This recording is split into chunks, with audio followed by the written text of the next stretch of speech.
Bom dia, boa tarde, boa noite, pessoal. Um pouquinho atrasado, digamos, mas estamos aí outro dia gravando para continuar nosso livro sobre SUS, Saúde e Desenvolvimento, onde a gente vai abordar, né? O livro vai abordar, está abordando uma perspectiva, de utilizar o SUS como uma vertente e uma criação de um polo industrial, um complexo econômico industrial da saúde no Brasil. Uma oportunidade de criar um polo de soberania nacional e retirar o nosso país, talvez, né, retirar nosso país de uma posição de capitalismo dependente. Da hora, né? Então, sigamos. Vamos pro segundo capítulo, né? Essa caminhadinha aí, vamos que vamos, sem mais delongas, sem querer alongar muito, porque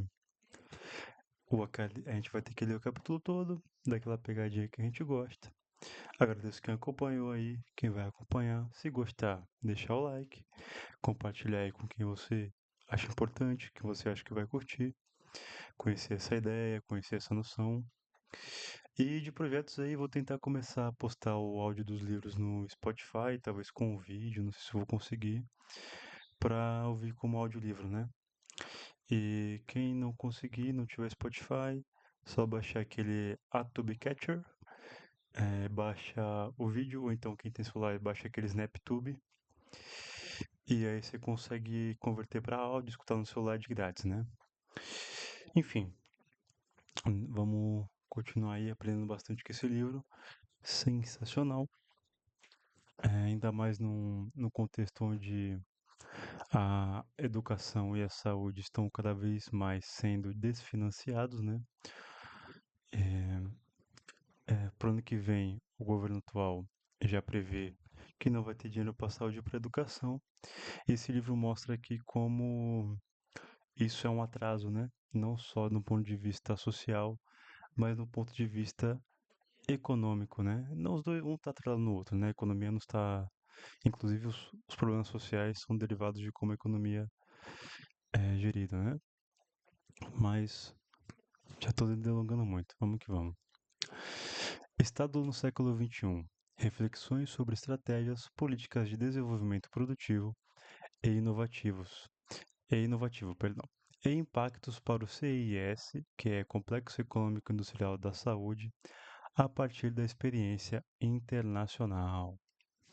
Legal, ele vai trazer o âmbito de outros países aí para exemplificar de exemplos internacionais para entender a questão da utilização da saúde na construção de um complexo econômico industrial.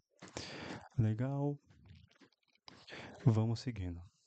Eu vou ter que aumentar um pouquinho aqui que tá um pouco ruim para eu ler. Eu sou meio ceguinho, rapaziada, foi mal, vocês já perceberam por causa do óculos, né? Vamos lá. A crise aguda trazida em 2020 pela pandemia e agora mais explicitada pelo atual conflito armado do continente europeu, se sobrepõe a uma crise crônica multidimensional que marca o sistema mundo das últimas décadas, e se iniciou já nos anos 80, 1980. As raízes de tal crise crônica repousam no processo de financiarização indissociável do capitalismo contemporâneo. Olha o que ele está falando. Que esse processo de financiarização são as raízes dessa crise. E essa financiarização é impossível de se desassociar com o capitalismo contemporâneo. O que ele está querendo dizer? Que o sistema econômico, como eu comentei antes, que é o sistema capitalista, é um modo de produção, na verdade, né? Ele, por si só, já traz contradições que permitem a financiarização. E essa financiarização ela é indissociável com o capitalismo, é impossível de dissociar um do outro. Que esse modo de produção é a raiz da crise crônica que repousa na saúde, nas crises sociais em total, né? Que diz respeito tanto às finanças quanto à produção, e é combinado com o elevado grau de centralização, concentração do atual. Perdão, estou meio perdido. Perdão, vamos voltar, a gente vai pegar o ritmo de novo. É, combinado com o elevado grau de centralização concentração atual do capital.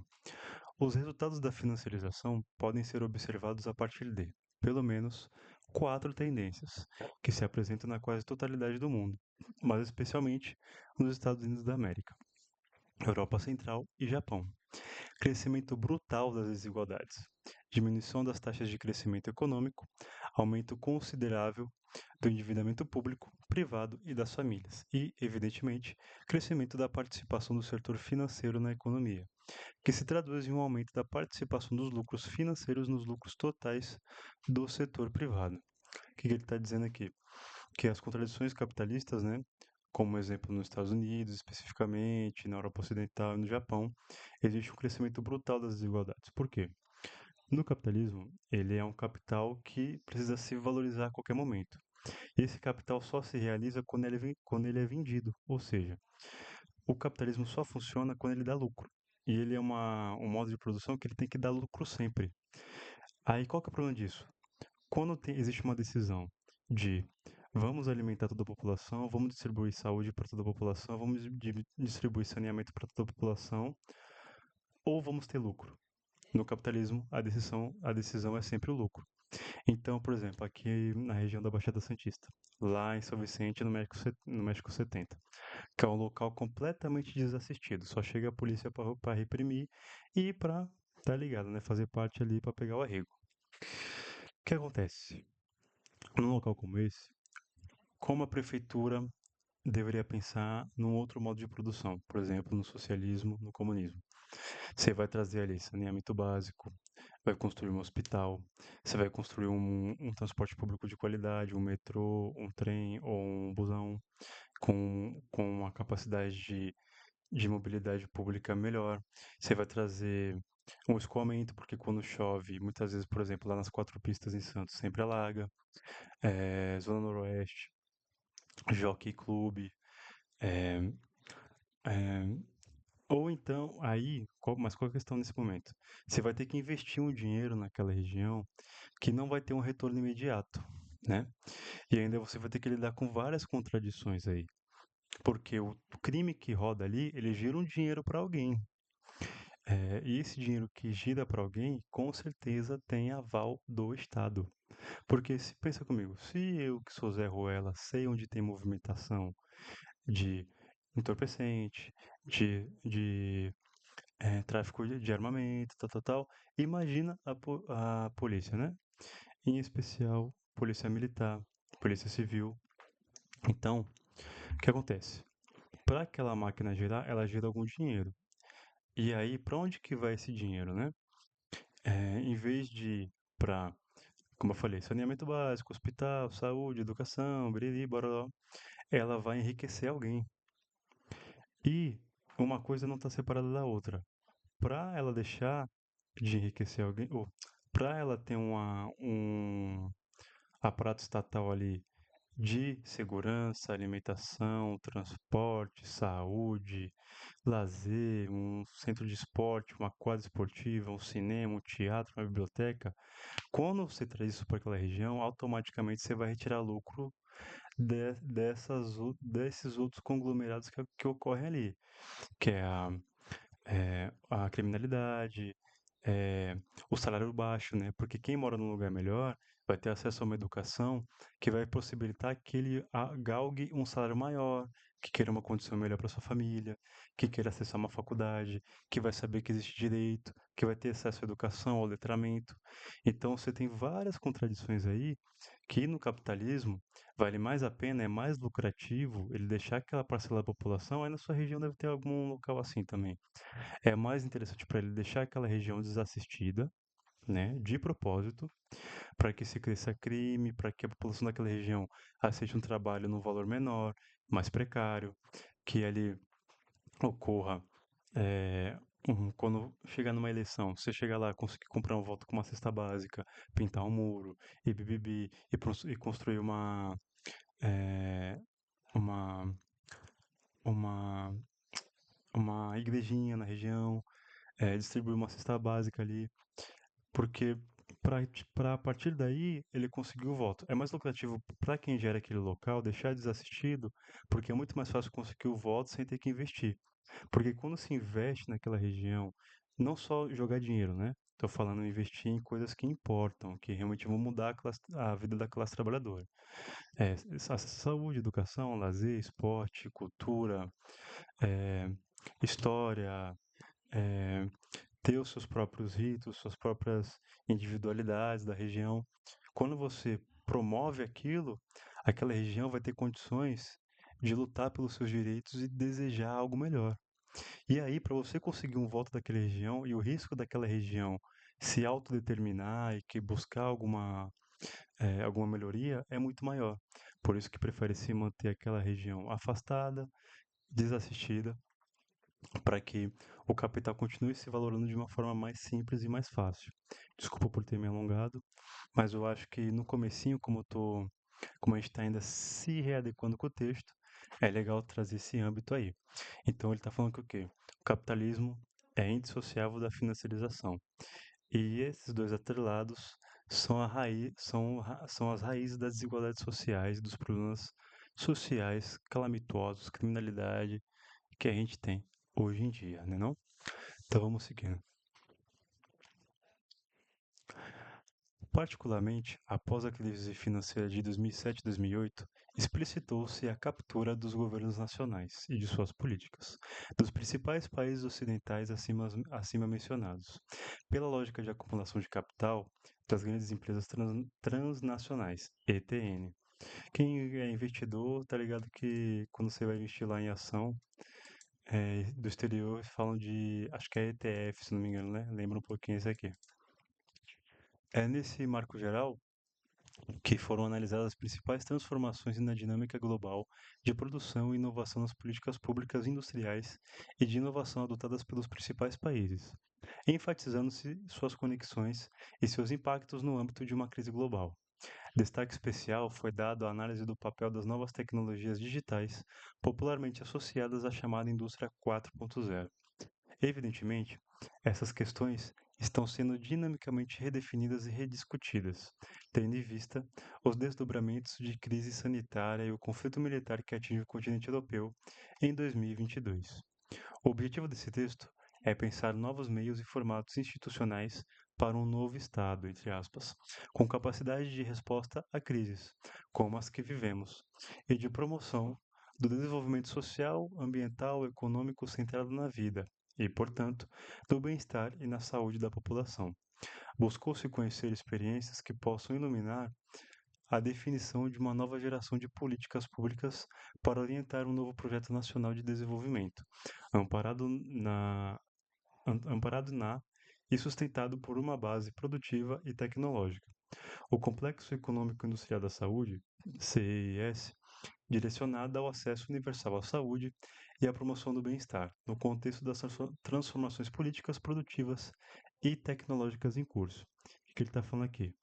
Que existe a gente está no patamar de tecnologia que é possível criar um complexo econômico industrial na área da saúde e transformar esse complexo econômico industrial da saúde em uma vertente para se discutir e se direcionar a economia ao direcionamento do cuidado da vida, do cuidado ao meio ambiente, do avanço tecnológico voltado para a melhoria de vida, em vez de um aumento da financiarização, né, para só encher o rabo de rico para ficar mais rico ainda, né?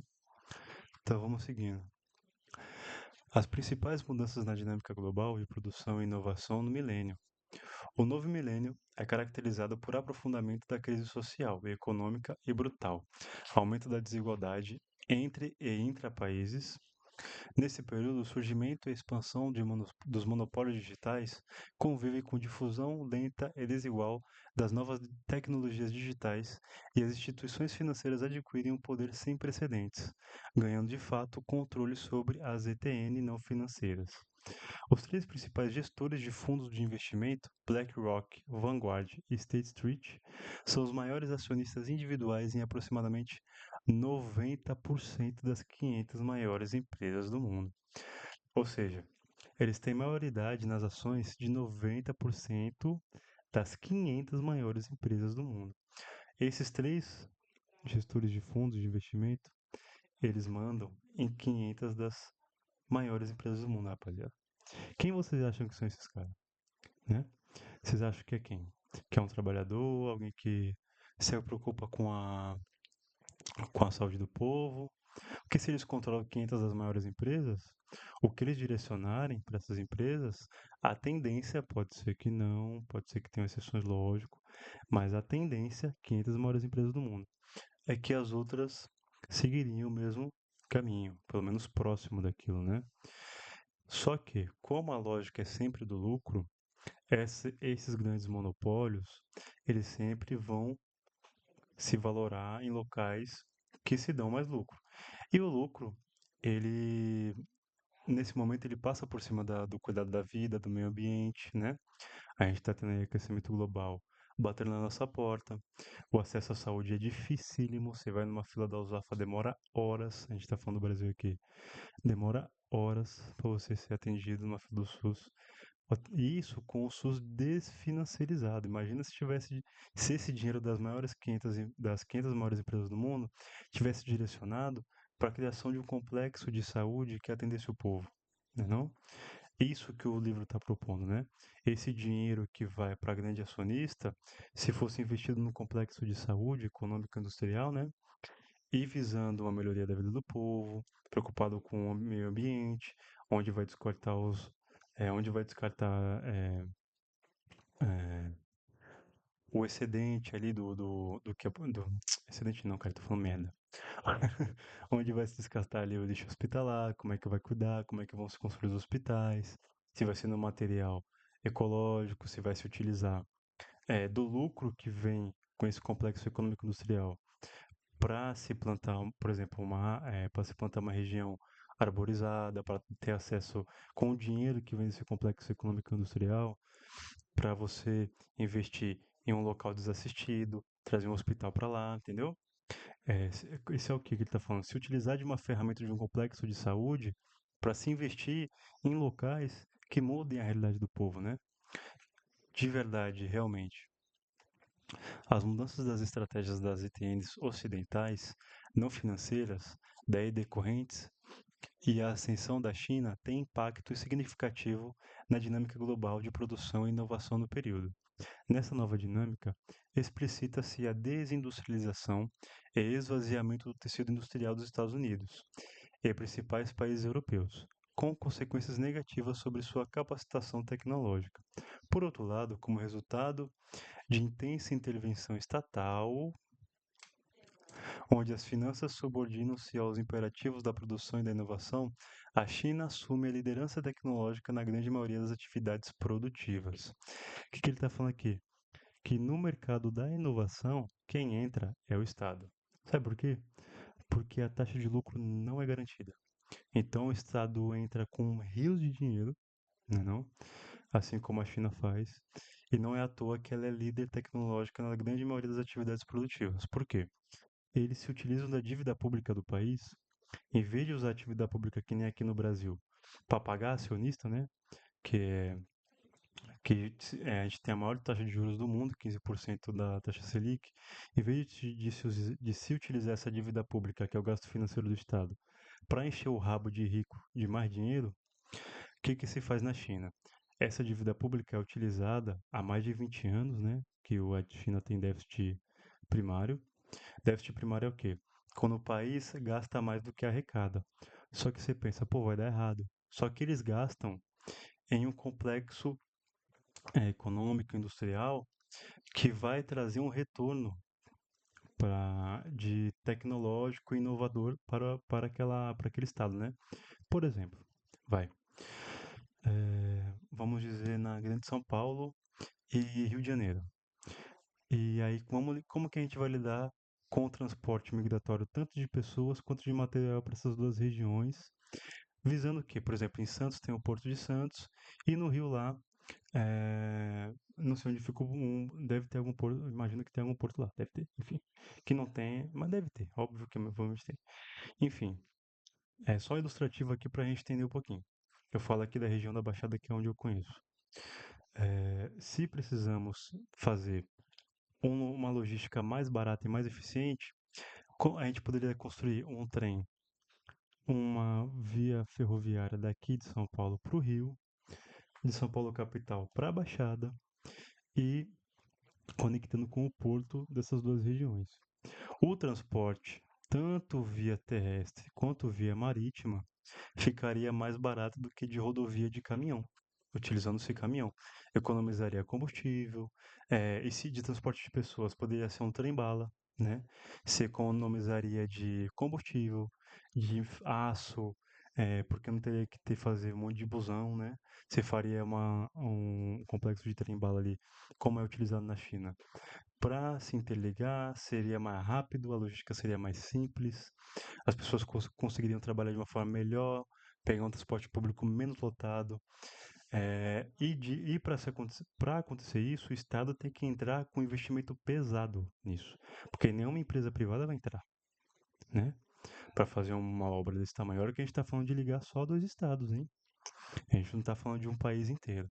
E a China faz isso no país todo. Entendeu?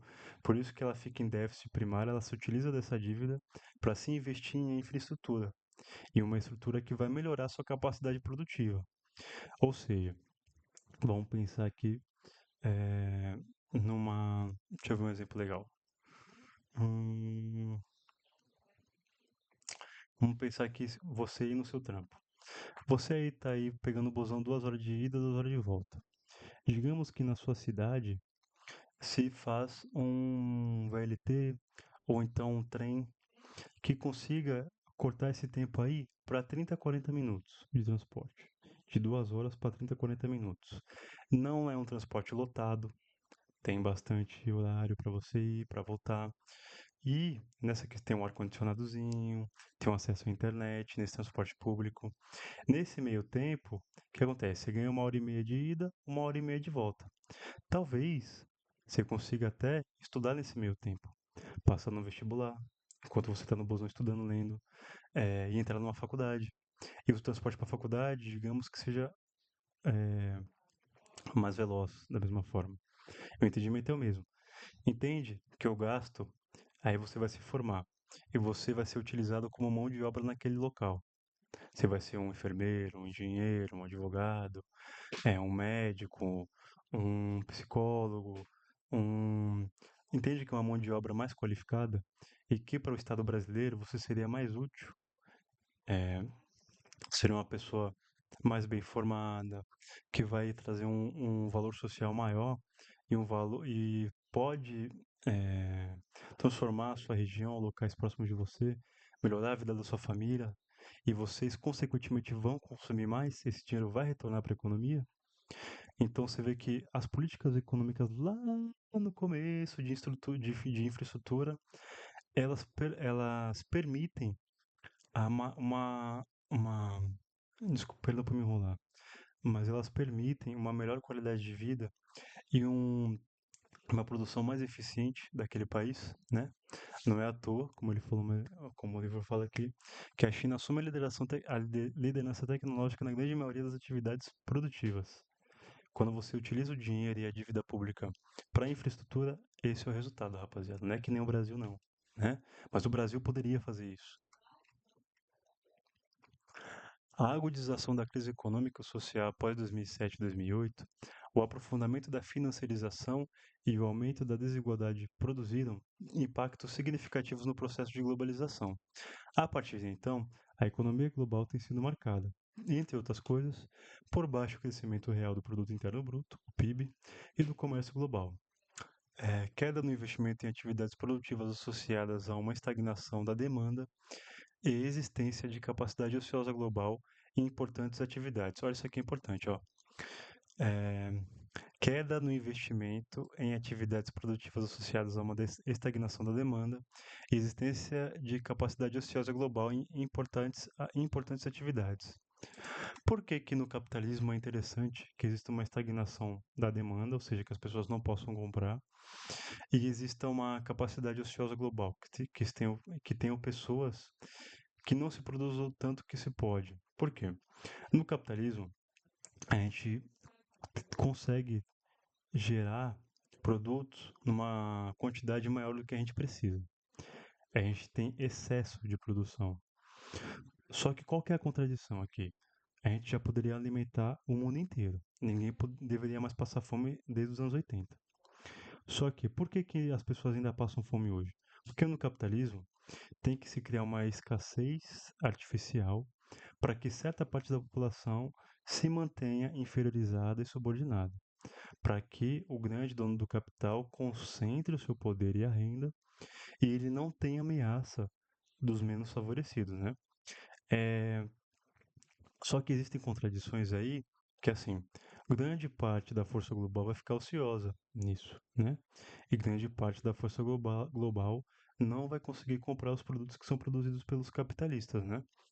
E o que que dá? Chega um momento que essa contradição se eleva de tal forma que existem as crises globais, que ele já falou de várias crises, crise de 2007, crise de 2008, são crises cíclicas que fazem parte do capitalismo, é inerente, não tem como, no capitalismo vai existir crise, porque é um capital que ele se valoriza a todo momento, tem que dar lucro e ele se concentra, né?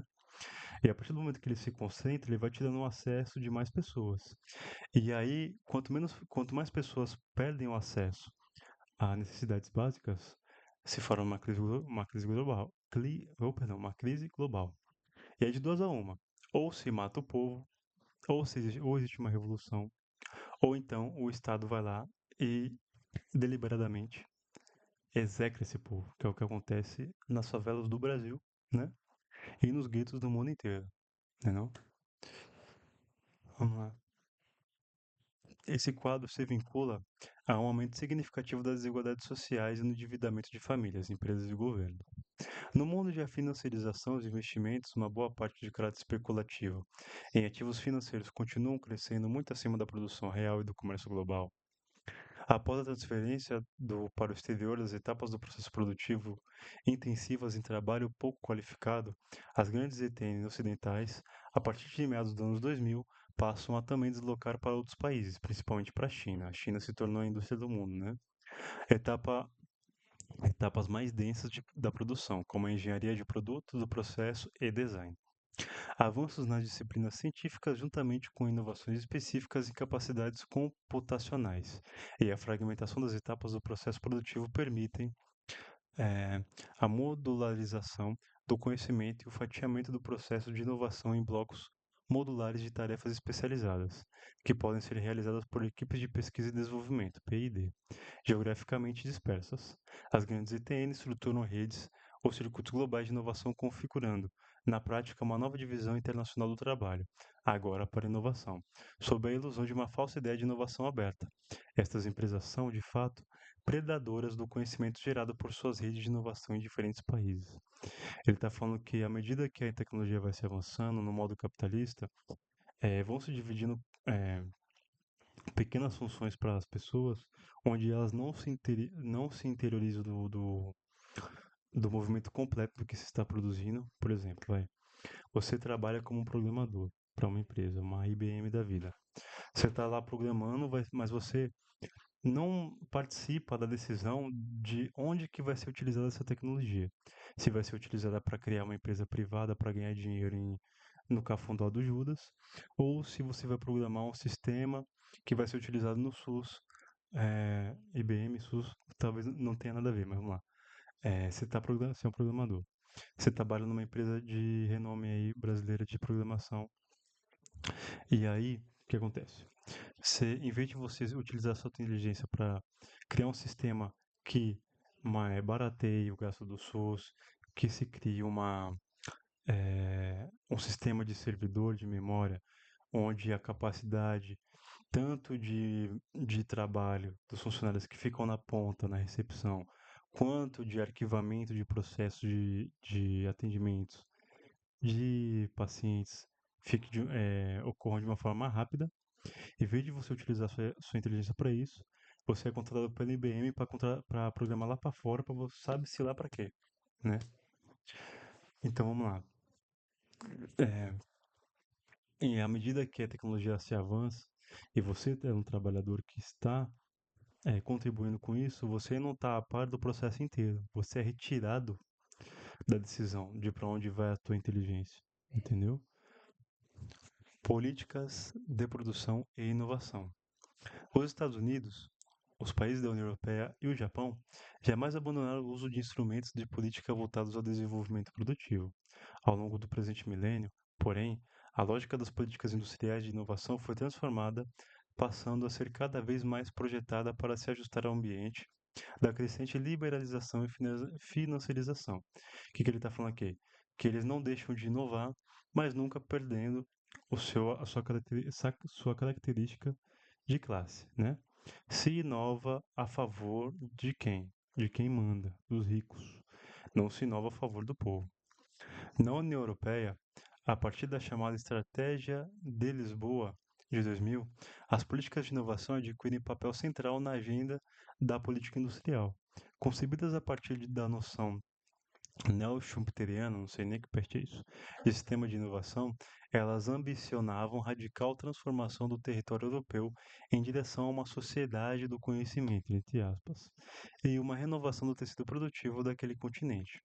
A sua implementação e os instrumentos utilizados, porém, foram concebidos no marco do neoliberalismo. Mais ainda, sua própria concepção é terceirizada para o setor privado, de fato, para as grandes empresas transnacionais europeias, subvertendo o poder histórico dos Estados nacionais, atingindo novas áreas como saúde e educação.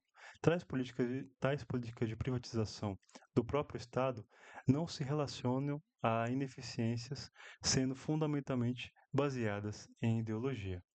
A crise financeira de 2007 e 2008, intensificada pela crise do euro em 2011, provocou alterações significativas nas políticas industriais e de inovação adotadas nos países desenvolvidos. Três aspectos devem ser destacados. 1. Aumento significativo no uso de instrumentos de proteção à indústria doméstica, com a utilização de barreiras tarifárias e não tarifárias, subsídios às empresas localmente controladas e também crescentes restrições ao investimento direto e estrangeiro, pela grande maioria dos países, em especial pelos maiores e mais desenvolvidos. O que ele está falando aqui? No capitalismo, existe uma competição entre grandes blocos econômicos. E a tendência que está ocorrendo após a crise de 2007, 2008, é que os países sejam autossuficientes no seu estado, na saúde, na energia elétrica, no combustível, na alimentação. Por quê? Quando acontece o conflito entre grandes blocos de capitais, quando você é autossuficiente, você consegue promover uma soberania. Se você é um país que produz seu alimento, cuida da sua luz, gera sua luz, cuida da sua água, consegue fornecer para o seu povo alimento, mesmo que com todas as contradições, lógico. A gente ainda está no capitalismo, vai ter gente que não vai ter acesso. Mas, quando você é um país soberano, ou quando você é um país economicamente suficiente, autossuficiente, você, por conseguinte, consegue ser soberano. Por quê? Por exemplo, o Brasil, vai. A gente é autossuficiente em petróleo, a gente é autossuficiente em água potável, a gente é autossuficiente em energia elétrica, nós produzimos isso tudo no nosso país. Mas a gente não tem uma, uma política de soberania nacional. Por quê? Essa autossuficiência é sequestrada pelo capital estrangeiro. Entra uma empresa aqui de fora, um acionista de fora, e controla a nossa luz, nossa água, por exemplo. A Enel controla São Paulo, é uma empresa da Itália. Uma das cidades mais ricas do Brasil é controlada pela Itália, a energia daqui. Ou então a Petrobras. Refinarias foram vendidas no governo Bolsonaro e não foram compradas até agora. Lando Flávio, Isaac Sabá, Clara Camarão. E ainda, as refinarias de petróleo são controladas pelo estrangeiro. Então, quando a Petrobras abaixa o preço do combustível, essas empresas vão lá e mantêm. Então, não chega na bomba, não chega para a pessoa. Outro exemplo, a gente não é autossuficiente em energia nuclear. A gente não tem uma usina nuclear brasileira. A gente não tem uma bomba atômica, né? Que é um instrumento de diplomacia. A gente não tem um sistema de GPS nacional, né? A gente não tem é, é, um exército que pense a defesa nacional em uma questão de assim, se der uma guerra, se fuder tudo, o que se pensa aqui é que a gente vai ter apoio dos Estados Unidos. A gente não tem aqui uma questão de um armamento, de um processo estratégico, de uma produção de um exército que vai defender o próprio país por si só, né? A gente não tem isso. Ou seja, a gente é autossuficiente em várias questões, mas poderia ser, no caso, né? Autossuficiente em outras questões, mas como o capital estrangeiro entra aqui, como a gente é um capitalismo independente e faz o que quer, faz a zorra que quer, se acontecer um período de conflito de blocos de capitais e o Brasil entrar no meio, a gente tá fudido. Basta a Enel ligar lá, desligar a luz de São Paulo. Estamos sem luz, fudeu. Basta os Estados Unidos falar, desliga o GPS brasileiro. Fudeu, já não temos geolocalização pelo GPS. E aí, onde é que o Brasil fica? Ao contrário desses grandes capitais. O que eles fazem? A tendência é o quê? Eles tentarem se tornar autossuficientes em água, a Alemanha está reestatizando a água, a luz, né? Porque a tendência dos conflitos é o quê? Que um país comece a interferir na soberania do outro. E quando você não tem uma autossuficiência, é impossível você ser soberano.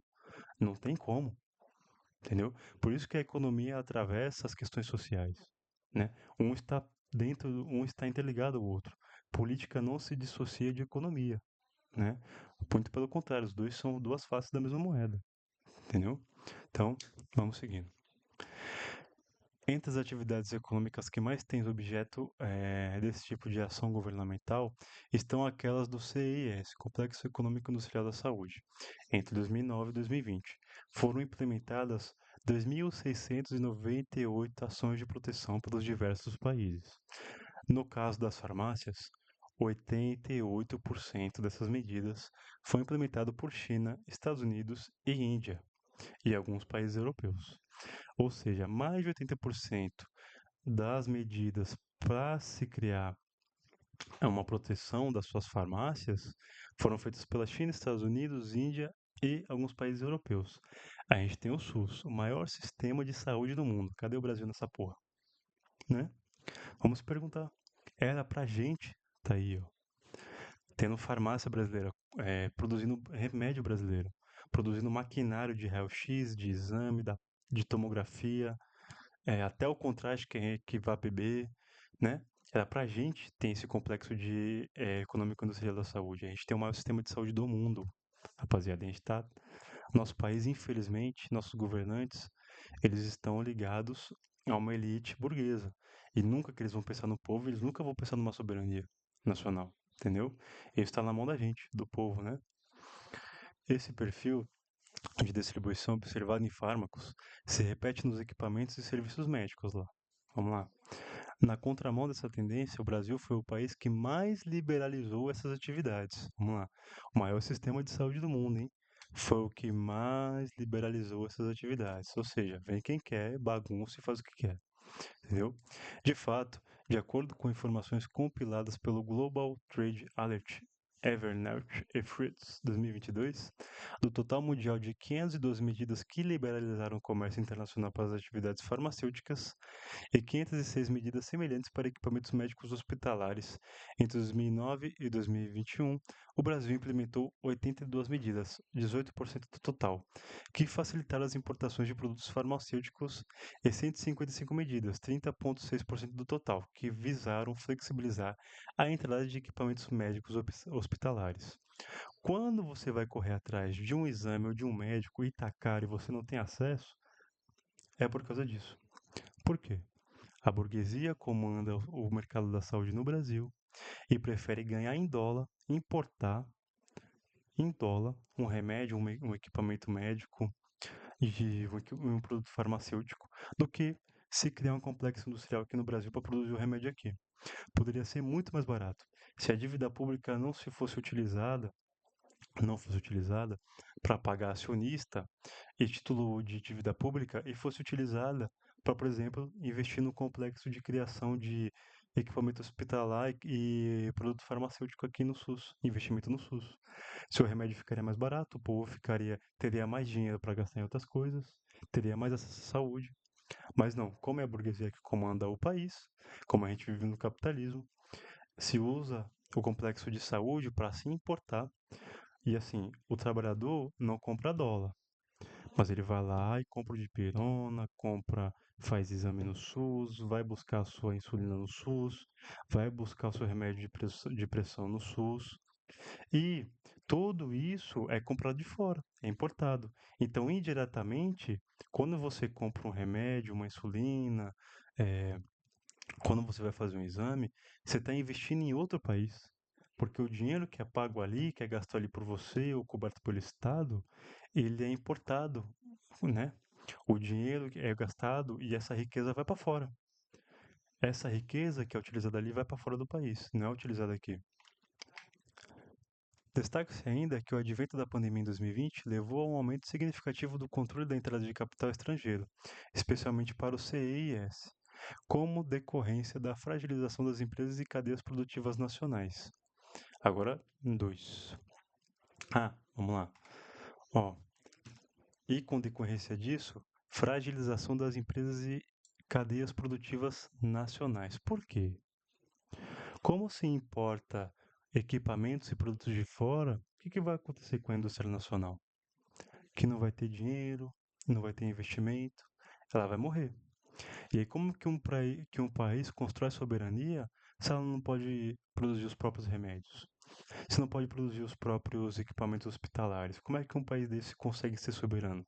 Não tem como, né? Não tem como. 2.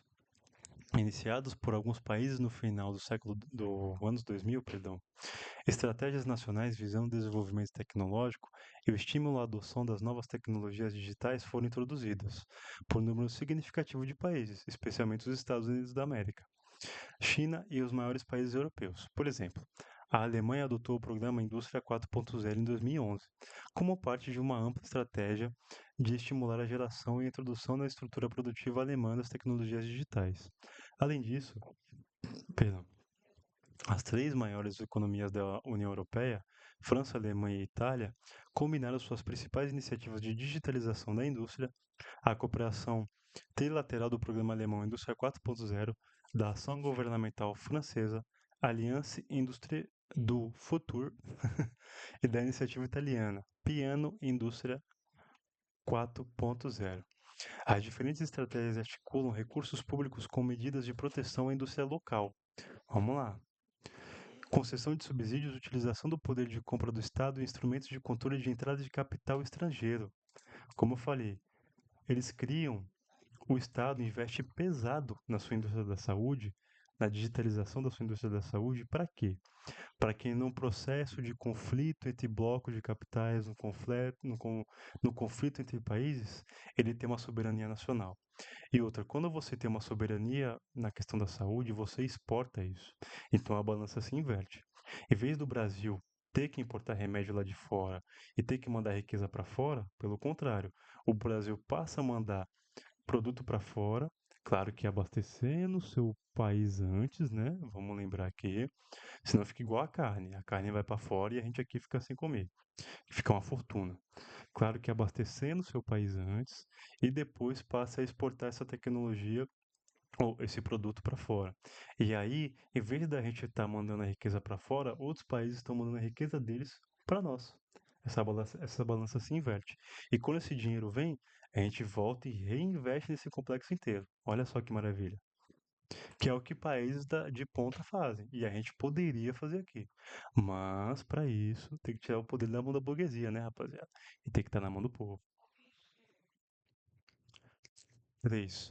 O aprofundamento da desindustrialização nos principais países ocidentais, da crise econômica e social associados à ascensão da China enquanto potência econômica e produtiva, levaram os principais países ocidentais a implementar, já na primeira metade dos anos 2010, estratégias destinadas a relocalizar atividades produtivas anteriormente transferidas para outros países. Reshoring. O que ele está falando? Como a China, pós-revolução, passa a se utilizar do seu dinheiro para investir no seu complexo industrial, para criar uma infraestrutura para uma soberania, os países do Ocidente percebendo isso e vendo que iam se fuder, tomar no cu, como estão se fudendo agora, o que que eles fazem? Eles começam a trazer de volta as indústrias, tentar trazer pelo menos, né? E reestatizar seus, seus principais polos industriais, né? Na saúde, na luz, no combustível, na energia, na água, no alimento. Por quê? Como a China está fazendo isso, claro que ela vai passar à frente, tanto que ela é a segunda economia do mundo. E antes da Revolução era o país mais pobre do mundo, né? Você vê como faz diferença você investir nas indústrias do seu país de uma forma que vá atender a sua população, né? Só que os países capitalistas, inteiramente capitalistas, neles existem contradições que na China já não existe tanto assim. Por isso que a China passa à frente, né? A China muitas vezes não tem que se preocupar, que nem aqui no Brasil, aqui existe a lei de responsabilidade fiscal, ou então o teto de gastos, né, do governo Lula, que você não pode investir 2,5% do que se arrecadou no ano passado, né? Você está atrelado a isso. Sendo que o peso da saúde e da educação são maiores que isso, né? Aí você coloca um garrote em você mesmo. Você coloca um gargalo no investimento público, no complexo de saúde, de educação. Então, o próprio governo se colocou uma forca que ele não consegue investir em saúde e educação mais do que ele arrecada. E lembra que a gente falou antes que a dívida pública pode ser utilizada como instrumento de melhoria, de evolução, de industrialização para atender o seu povo? No Brasil, com essa porra desse teto de gastos, é impossível. Não tem como. Porque ele impede que você invista mais do que você arrecadou. E como que você vai saltar de um nível de produção para outro se você não contrair uma dívida? Por exemplo, aqui a gente não tem uma malha ferroviária no país. Como é que você vai construir uma malha ferroviária no país inteiro sem entrar em déficit? Não tem como. É impossível, né não? Então vamos seguindo. Só que aí o pessoal vai se preocupar, vai dever, não sei o quê. A China faz isso há 20 anos, segunda economia maior do mundo. E a gente poderia fazer isso. Claro que não no patamar da China por enquanto, mas pelo menos, né? Vamos lá, né? Puta que pariu. Retirar dinheiro de saúde e educação não dá. É sem condição. Coisa que o governo Lula tá fazendo, né? Intensificadas após o início da pandemia, toda essa política tem sido, todas essas políticas têm sido incapazes de conter ou reverter a desindustrialização dos países ocidentais, pois elas têm sido realizadas dentro do marco neoliberal. São ineficazes, tá vendo? Ó? Dentro do marco neoliberal. Capitalismo neoliberal é marcado pela austeridade, pela política da falta, rapaziada. Do gastar menos do que arrecadar. Mas como que você vai arrecadar se você não investe? Porra, né? São ineficazes, dado que não afetam as estratégias de organização da produção e inovação por parte das grandes empresas transnacionais baseadas na maximização das rendas de curto prazo e na extração de valor das empresas participantes de suas cadeias globais de valor. Ou seja, se predomina uma visão que é mais importante ter um lucro a curto prazo do que investimento em um complexo industrial, né não? Finalmente, na falta e equívocos das políticas nacionais subordinadas à financiarização, o território tem ganhado cada vez mais proeminência da definição e implementação de estratégias relativamente exitosas voltadas para a produção e inovação. Vamos lá. A pandemia e a volta do Estado, avanços, problemas e desafios. Vamos tomar uma aguinha aqui.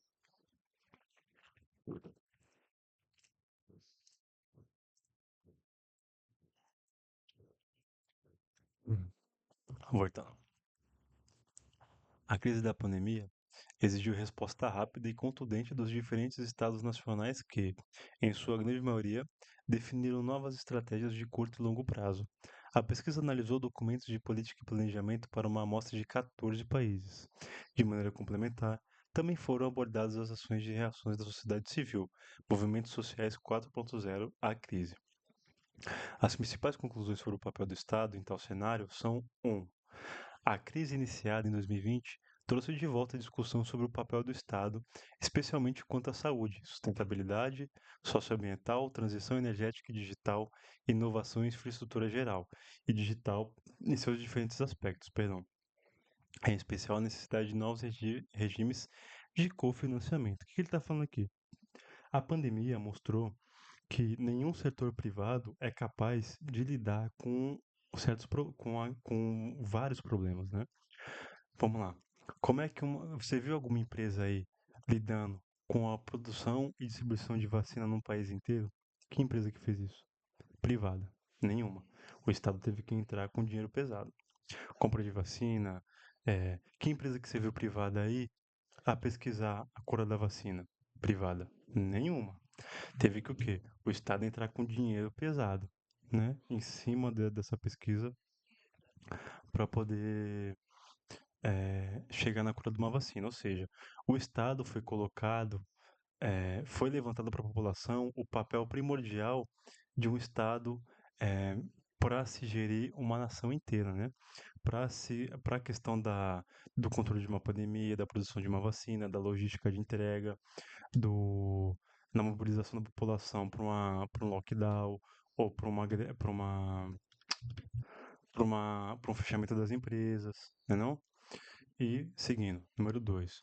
O Estado em 2021 assume como nunca antes, à exceção do período após a Segunda Guerra Mundial, a necessidade de assistência social e educação das novas gerações para garantir a transformação digital e a resiliência diante das mudanças climáticas.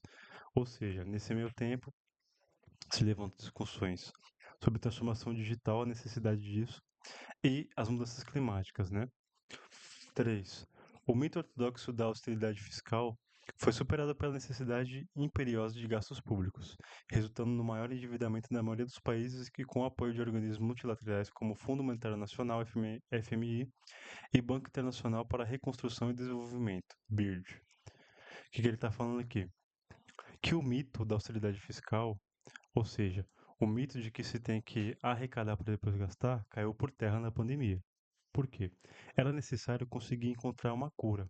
E como é que você vai conseguir encontrar uma cura se você não investir em pesquisa, não investir um pouco em infraestrutura, não investir em logística para você entregar essa vacina, não investir em matéria, em indústria para se produzir seringa, para se produzir ampola, máscara, álcool em gel, e ainda mais um período de crise.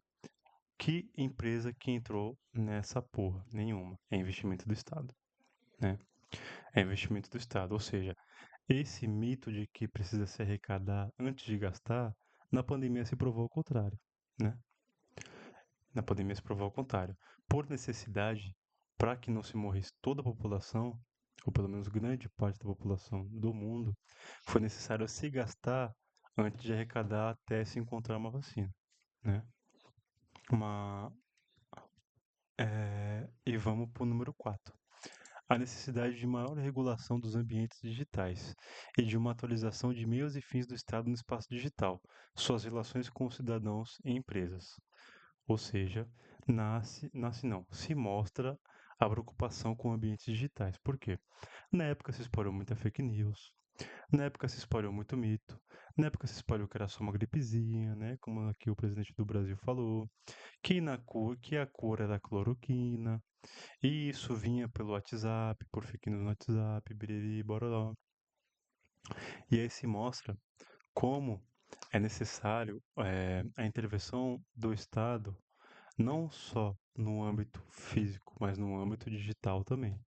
Porque se a população não recebe informação decente, baseada em estudo científico validado, para a própria, pro próprio bem-estar da população, ela vai ser inundada de notícia falsa, e com isso a pessoa sai na rua, faz o que quer, acha que é só uma gripe, né? E aí se aumenta mais um estado de perigo numa questão de uma pandemia. Então, se mostrou necessário não só o controle físico de logística, produção, distribuição do Estado, mas também o controle digital, de produção de conhecimento, de mobilização de conhecimento, de aviso e também de controle social na questão de quê? De você acompanhar, por exemplo, na China existia um aplicativo que a pessoa marcava lá quando estava com sintoma de Covid. Ou seja, pelo aplicativo existia um controle social para entender como é que estava cada bairro, onde é que estavam os focos para poder se controlar, entendeu? Seguindo. A partir da sistematização dos documentos de política produzidos pelos diferentes governos de 2020, para se enfrentar os problemas trazidos pela pandemia, objetivou-se captar, em nível de discurso e medidas legais publicadas, a amplitude e duração de proteção social e o direcionamento da política industrial ativa para a proteção de setores estratégicos da economia e da política de ciência, tecnologia e inovação, CTII. Para melhor identificar tais diferenças do pacto social, política e ideóloga, ou perdão, desculpa, e ideologia que se refere no planejamento econômico, a metodologia de análise optou por construir um indicador de proteção econômica composto de três índices que buscam captar existência e amplitude e duração da proteção social, existência e direcionamento da política industrial ativa para a proteção de setores estratégicos da economia, existência e direcionamento da política ativa de CTEI, que é Ciência, Tecnologia e Inovação. O resultado encontrado pode ser visto na figura 1.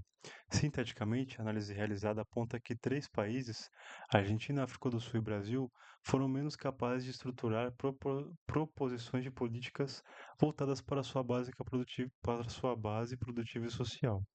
Uma faixa intermediária, porém eficiente, está representada por Índia, Vietnã e Rússia, seguida por uma faixa de produção ligeiramente superior com Espanha, Estados Unidos e Itália. No topo da lista encontra-se a China, Coreia do Sul, França, Alemanha, Reino Unido e Nova Zelândia, que adotaram em tese posturas máximas de produção aos seus ativos científicos, sociais e produtivos. Aqui estão os índices, né? O que diferencia a efetividade das ações dos diferentes países não é o montante de recursos envolvidos na superação da pandemia, mas sim a qualidade dos gastos públicos com e para eles, como e para ele, oh, perdão, como e para que eles se direcionam. É importante observar as trajetórias dos países e a partir do maior ou menor grau de apoio às famílias e empresas de pequeno e médio porte, o foco em apoiar atividades produtivas consideradas estratégicas, maior ou menor controle de exportações de produtos essenciais e uma política industrial e de ciência, tecnologia e inovação, CTI, mais ou menos voltadas para o suprimento de bens essenciais de caráter emergencial, convertendo inclusive plantas industriais para a produção de materiais e equipamentos hospitalares e higiênicos. Outras medidas de proteção social para evitar abuso de companhia de serviços essenciais, como TIC, energia, distribuição e logística, etc., também foram implementadas. Por fim, devem ser destacadas as medidas de proteção de empresas nacionais estratégicas, especialmente aquelas voltadas para dificultar compras hostis. Muitos países adotaram limites para a entrada de capitais e mesmo proibições de compras de ações de determinadas empresas, muitas vezes adquirindo ações e tomando-se temporariamente sócias do Estado. Ou seja, no período de crise, o que os países inteligentes fizeram? Inteligentes não, né? O que os países centrais fizeram, né? Que não são de capitalismo dependente, etc e tal. Eles promoveram uma política de manutenção da sua soberania. Ou seja, estamos na pandemia, fodeu. Aqui a gente tem que o Estado tem que segurar os setores mais importantes do nosso país. Energia, saúde, educação, higienização, que ele falou aqui, distribuição, logística, o Estado tem que entrar para que essa malha industrial não se desfaça, não se destrua, né? Por quê? Como eu falei, na competição entre blocos de capitais, entre países, se você perder a sua capacidade de autossuficiência, você não tem soberania. Não tem como. E aí, como é que você vai bater de frente com outro país, né? O país deita e rola aí onde você estiver, né? Por exemplo, Estados Unidos vem, taxa, faz o que quer, e pá, e pum. E aqui o Brasil não tem condição de fazer porra nenhuma, né? Se algum país quiser invadir o Brasil, ou se a Enel quiser apagar a luz de São Paulo, ela apaga e o Brasil não pode fazer porra nenhuma, entendeu? Então vamos seguindo. Por fim, devem ser destacadas as medidas de proteção de empresas nacionais estratégicas. Esse aqui eu já li. Seguinte. No que se refere às estratégias para recuperação e crescimento, até o final de outubro de 2021, os países do com planos de longo prazo aprovados. No total, o empate pelos poderes legislativos são China, Estados Unidos, Reino Unido, Espanha, Alemanha. Apesar da mudança do governo recente com as eleições, Nova Zelândia, França, Itália, Vietnã e Coreia do Sul não publicaram planos de longo prazo. Brasil, Argentina, África do Sul, Rússia havia um plano de modernização da economia lançado pelo presidente Putin antes da eleição de 2018, que foi ultrapassado pela pandemia. E Índia, apesar dos planos quinquenais que elaboram desde 1951.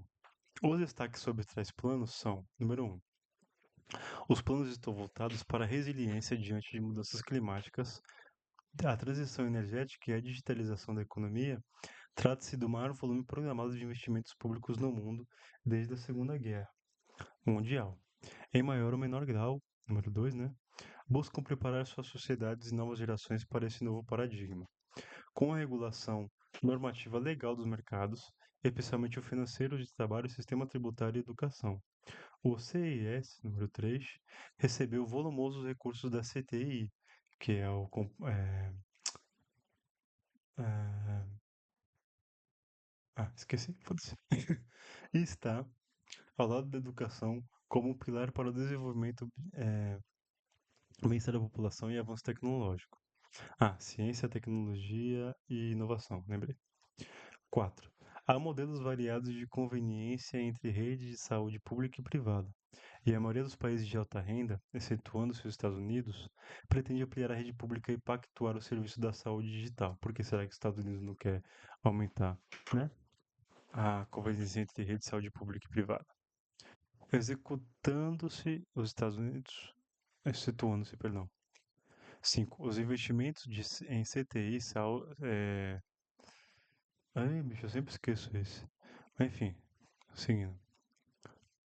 São, teoricamente, garantidos na maioria dos planos, assim como nova infraestrutura de energia, transporte e comunicações. As sociedades também reagem aos acontecimentos e respondem com soluções e caminhos inovadores. Tal é o caso dos movimentos sociais 4.0 e das novas formas de financiamento de startup e fintechs, com mercadorias colaborativas e rentáveis, como moedas próprias e causando desorganização do sistema financeiro convencional. O enfrentamento entre ambos é efetivo e muitas vezes concentrador de capital, mas há muitas opções bem-sucedidas onde barreiras à entrada são superadas e oportunidades inovadoras são criadas. Apesar desses desenvolvimentos positivos, particularmente nos grandes países capitalistas ocidentais, a implementação real desses planos está mais de 18 meses após seu lançamento, encontrando dificuldades e apresentando problemas que se tornam explícitos em 2022. O aumento de liquidez nas economias, a ruptura das cadeias de suprimento, as dificuldades para se relançar os investimentos privados para a subordinação das estratégias empresariais à financiarização, entre outros, levaram os principais países ocidentais a uma espiral inflacionária, aumento brutal do endividamento público e crise energética sem precedentes, agravada pela guerra da Ucrânia em 2022, impactando fortemente a economia e os padrões, da União Europeia.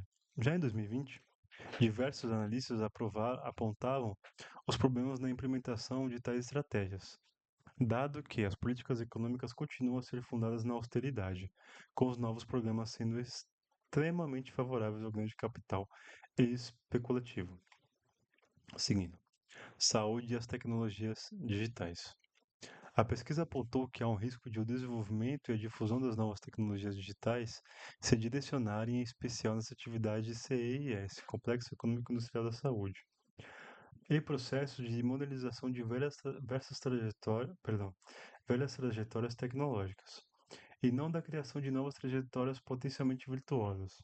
Assim, tais tecnologias se direcionariam maiormente a automatizar tarefas anteriormente realizadas pelo trabalho, constituindo-se em parte primordial de processos cujo objeto principal é a redução de custos e tempo da inatividade. Elas podem.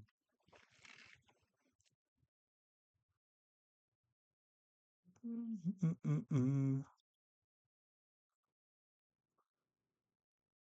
Não focar suficientemente na criação de novas tarefas onde o trabalho possa ser empregado produtivamente, mitigando, portanto, seu potencial revolucionário.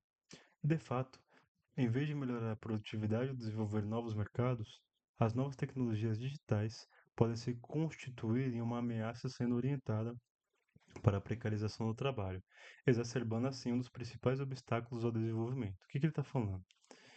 Que a evolução da tecnologia ela é uma ferramenta. Ela pode tanto ser utilizada para emancipar uma classe, para fazer ela trabalhar menos, para diminuir a carga horária de trabalho, ou então pode ser utilizada para fazer uma pessoa, para forçar uma pessoa a fazer o trabalho de duas, três, né? Como é que acontece no capitalismo, né?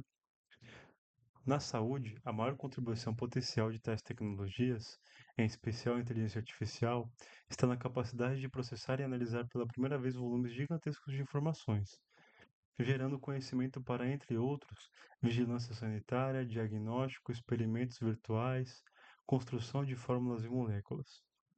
Essas possibilidades trazem, além das questões econômicas e tecnológicas, suas questões éticas e filosóficas, como o viés nos algoritmos, propriedade e uso de dados de cidadãos, direitos digitais para uma sociedade digitalizada, etc. A necessidade de legislar sobre o funcionamento dos mercados da economia digital é urgente. Cada vez mais, as grandes empresas de tecnologia e o Estado estão acumulando informações sobre os cidadãos e lucrando com isso, ou aumentando a vigilância política e midiática. O uso da tecnologia permite que se vigie mais as pessoas, que se tenha acesso a mais informações das pessoas.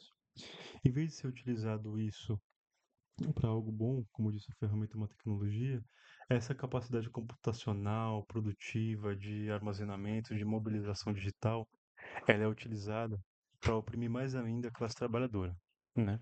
Para se gerar mais lucro em cima do lombo do povo. Com a pandemia, observou-se uma explosão no desenvolvimento e uso de tecnologias digitais. IA e robótica foram intensamente utilizados para o auxílio do diagnóstico, esterilização e entrega de alimentos, suprimentos e medicamentos, vigilância e monitoramento de doenças, detecção de indivíduos infectados ou não conformes, etc. Envolvendo Big Data, blockchain, inteligência artificial e computação em nuvem, todos esses avanços com resposta à crise ocorrem em escala mundial e maiormente apontam para utilizações mais nobres das tecnologias digitais. A crise da Covid-19, além de ter demonstrado a importância dessas novas tecnologias, comprovou a viabilidade de rápido desenvolvimento de inovações, que são relativamente baratas a partir de projetos cooperativos entre universidades, cooperativas locais e pequenas empresas. Proposições políticas públicas. Diante de uma dinâmica global de produção e inovação marcada por profundas transformações e incertezas de um mundo atolado em crise crônica, a gente vive no capitalismo, né? A crise é crônica. O Brasil e o CES, Complexo Econômico Industrial da Saúde, enfrentam desafios significativos. O primeiro perdão, refere-se à necessidade de se repensar o próprio estudo, liberando-o das atividades, o próprio Estado, perdão, estudo também, liberando-o das diversas armadilhas implantadas pelo neoliberalismo nas últimas 3 décadas, que significaram a sua captura pelos ditames do mercado financiarizado. O Brasil necessita de um Estado capaz de propor e conduzir um projeto de desenvolvimento que se baseie na inclusão de toda a sociedade e que dê conta dos principais desafios atuais, em especial o enfrentamento da questão social, a sustentabilidade socioambiental e o controle, especialmente antes da regulação, do capitalismo de vigilância. A discussão de uma nova política de desenvolvimento produtivo e inovativo no Brasil deve ainda levar em consideração a experiência recente de política industrial e de inovação. As características da base produtiva nacional e o contexto social. Os novos eixos de atuação das políticas voltadas ao desenvolvimento produtivo e inovativo devem ter como objetivo a solução de problemas e desafios nacionais. Além disso, é necessário que as políticas implícitas, macroeconomia, ou macroeconômica e comercial, uso de poder de compra público, hã?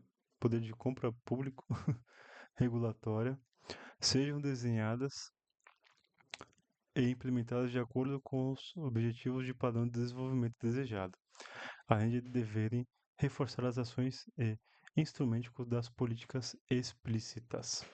Investimentos continuados e em grandes volumes serão necessários para garantir transição energética e digital dos subsistemas do CIS. Como já anteriormente ocorrido quando da implementação do Sistema Único de Saúde, o SUS, um planejamento de coordenação dessa dupla transformação exigirá investimentos em qualificação de força de trabalho, infraestrutura em TIC, adotada de cibersegurança, novos sistemas de gestão, etc.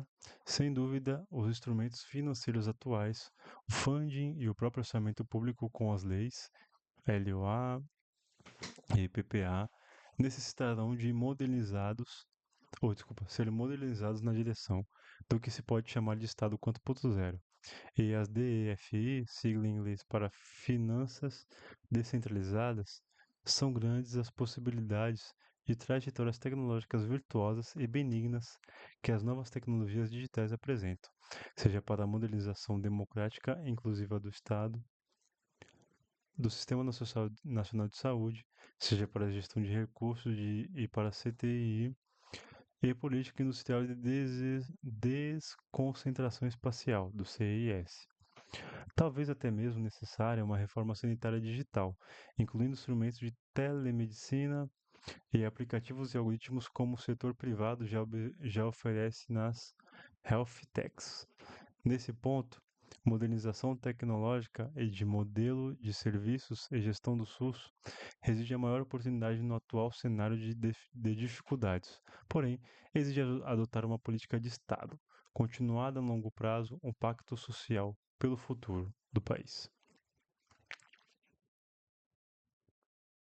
Quanto aos subsistemas industriais do CIS, parece lógico apostar na regionalização, das atividades produtivas em saúde, buscando compromissos e articulações de diferentes atores locais, governos, instituições de ensino e pesquisa, agentes comunitários, etc. O que ele está falando? Basicamente, né, ele está falando de pontos para se criar um complexo econômico e industrial da saúde aqui no país. Está falando para se mobilizar recurso para essa região, ou para esse bloco de industrial da saúde, para que se barateie o custo da saúde no Brasil. E para que se construa uma soberania nacional, uma capacidade de identidade nacional pelo complexo da saúde e exportação de mercadorias brasileiras. Que aí, em vez de ter um déficit na importação, na balança comercial, o Brasil começar a ter superávit, que é o quê? Exportar e ganhar mais dinheiro do que importar e gastar mais dinheiro. Em vez de comprar em dólar, o remédio a gente vai vender em real, né? O desafio maior e a clara necessidade de se endogenizar a infraestrutura e a produção de bens e serviços na economia digital, introduzir os avanços da tecnologia artificial, Big Data, etc., em projetos estruturais voltados para a necessidade mais prementes da sociedade brasileira na saúde, mas também em educação, água e saneamento, agricultura saudável, etc. Deve-se construir com soberania a nova infraestrutura de dados, tecnologia de registro distribuído, especialmente a bastante provada blockchain e seus aplicativos descentralizados, DApps da saúde. A blockchain pode acelerar e aperfeiçoar a própria gestão do orçamento para o CIS e para o SUS. O que eles estão falando aqui? Que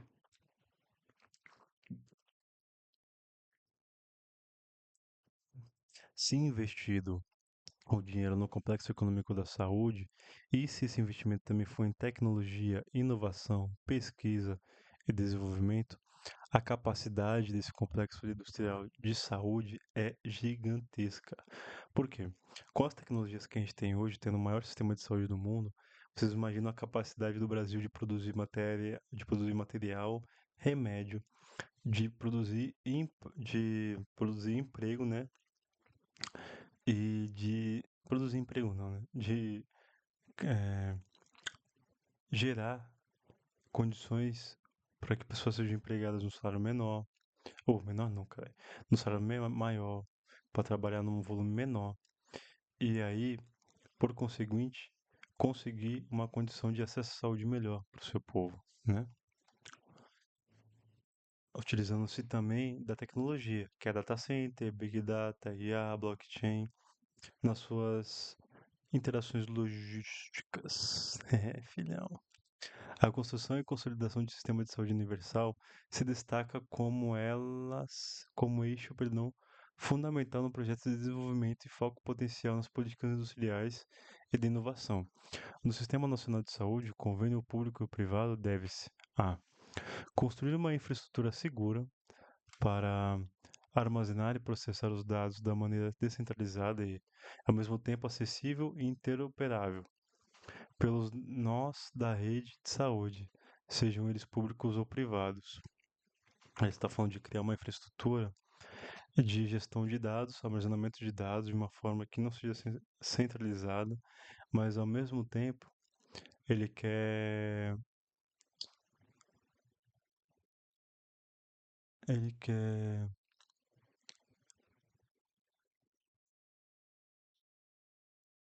construir uma capacidade de acesso de sistema. Por exemplo, alguém que trabalha aqui na Baixada Santista e alguém que trabalha lá no sertão de Pernambuco, quando eles forem movimentar o sistema do SUS, os dois consigam mexer de uma forma rápida, simples e eficiente, mesmo que um vai salvar a movimentação do outro, mas de qualquer forma esse processo de armazenamento é descentralizado. Ou seja, todos participam do processo. Vai. Se aqui você marca um exame de sangue, sai um resultado, e você viaja lá para o sertão de Pernambuco, se tivesse uma tecnologia dessa, lá no sertão de Pernambuco, se você fosse em qualquer agência do SUS, eles poderiam dar continuidade no atendimento, poderiam ver o resultado do seu exame, já te medicar, já te fazer o que é que seja, e vai ser de uma forma muito mais rápida. Pode te registrar, vai ser mais rápido, pode te internar se necessário, vai ser mais rápido, pode te dar alta se necessário, vai ser mais rápido, porque seria tudo digitalizado, entendeu? B. Trabalhar com transparência as parcerias público-privadas no histórico médico, no atendimento à distância, no suprimento de farmácias e outros instrumentos no uso de IA, para diagnóstico, prescrição, monitoramento e gestão de serviços de saúde. Está falando que a IA poderia ser utilizada no setor da saúde para agilidade de diagnóstico, prescrição, monitoramento e gestão de serviços de saúde. Ou seja, quando você vai lá no médico e tal, tal, tal. Você pode passar por uma inteligência artificial, falar os seus sintomas, ele dá algo próximo, aí você passa por um profissional. Mas aí o seu profissional já vai ter a sua anamnese, mais ou menos ali, a sua demanda que você veio, como é que é a sua alimentação, que aí vai ser o exame de sangue, bibi, bobó, bibi, bobó. E isso contribui para um complexo de um atendimento mais rápido, mais eficiente e que atenda mais pessoas, né? Letra C. Quanto ao direito à saúde, no ambiente digital, deve-se pactuar dois principais como expressão de direitos digitais das pessoas: identidade digital e propriedade de dados.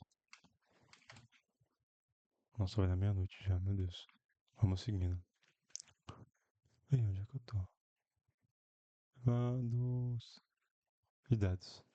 Em suma, a crise aguda global explicitada pela pandemia e aprofundada pelo conflito militar na Europa demonstra claramente a urgência de se repensar o papel do Estado, liberando-o da subordinação dos ditames da financiarização e direcionando-o para exercer o papel de coordenação e implementação de um novo modelo de desenvolvimento da porra, capaz de proporcionar um efetivo bem-estar da população. O que ele está falando? A crise da aguda, ela traz para a discussão do povo popular que é, que o Estado, pelo menos, essa contradição fica mais evidente. Que quando dá o BO, é o Estado que tem que entrar para arrumar. Mas o Estado tem que entrar para arrumar investindo em uma posição e um entendimento para se atender o povo, né? Como se foi utilizado em muitos países na pandemia. A prioridade era vacinar e controlar a mobilização pública, né? diante dos problemas já identificados trazidos pelo novo regime de acumulação, o capitalismo informacional de vigilância e de espetáculo, que vem se consolidando no mundo, e das possibilidades apontadas pelas novas tecnologias digitais da chamada indústria 4.0, isso significa especialmente repensar as equivocadas institucionalidades neoliberais introduzidas nos anos 30, ou perdão, nos últimos 30 anos, substituindo-as, eu fui bonzinho, eu falei 20 ainda, né? Na direção de uma sociedade mais justa e igualitária. A experiência vivida no período pós-2020, de pandemia, conflitos militares, aceleração da degradação ambiental e explosão das desigualdades, aponta para um novo projeto de desenvolvimento centrado em atividades essenciais da vida humana. Em tal projeto, os sistemas produtivos e inovativos voltados à sustentação da vida digna e socialmente comprometida, cumpram papel essencial. Saúde no seu conceito mais amplo, CES, de maneira particular, deve se constituir na espinha dorsal de tal projeto. Aqui tem as referências e terminemos, né? Aqui ele trocou ideia um pouquinho de como a tendência mundial é trazer de volta seu tecido produtivo ou construir um tecido produtivo para se criar uma soberania. Não existe soberania sem autonomia de finanças, sem autonomia de alimentação, sem autonomia de água, sem autonomia de energia elétrica. Não existe liderança, soberania fora desses meios, fora desses termos. E para além disso, ainda existe aquela questão de que quando você vai no hospital, na USAFA, você geralmente sabe que vai demorar bastante. Quando você precisa muito, a questão é que, como não existe um investimento do complexo econômico de saúde, você perde o acesso a isso, né? E ninguém vai lá bater na sua porta para perguntar se você precisa, entendeu? A questão é essa. O Estado que entra na hora do BO, o Estado que entra na hora do investimento, o Estado que entra na hora da inovação, e quando é o BO que é nessa magnitude, nenhuma empresa privada vai entrar. Por isso que a tendência é se retrair mais o tecido produtivo para dentro do país, para que esse país construa uma autossuficiência, pois em momentos de crises cíclicas, onde as crises virão, o mais interessante é que você seja soberano no seu próprio país, entendeu? Outras questões. O maquinário que se compra aqui, mais uma vez fala sobre soberania hospitalar, vem lá de fora. Combustível que se extrai aqui é mandado para fora, passa pelas refinarias privatizadas, passa pela logística, né? Que também é privatizada, ou seja, ficamos reféns de muitas formas. Mas aos pouquinhos a gente vai retirando esses problemas com a Revolução Proletária Brasileira, Revolução dos Trabalhadores. Gente, obrigado por acompanhar. Tô morrendo de fome não, de sono. Que vocês tenham uma vida muito abençoada, uma ótima noite, um ótimo dia. Repetindo, para quem acompanha até aqui, quem gostou, deixa o like, compartilha. E é isso. Desejo a todos uma ótima semana. Tudo de bom para vocês. Obrigado mesmo. É nóis.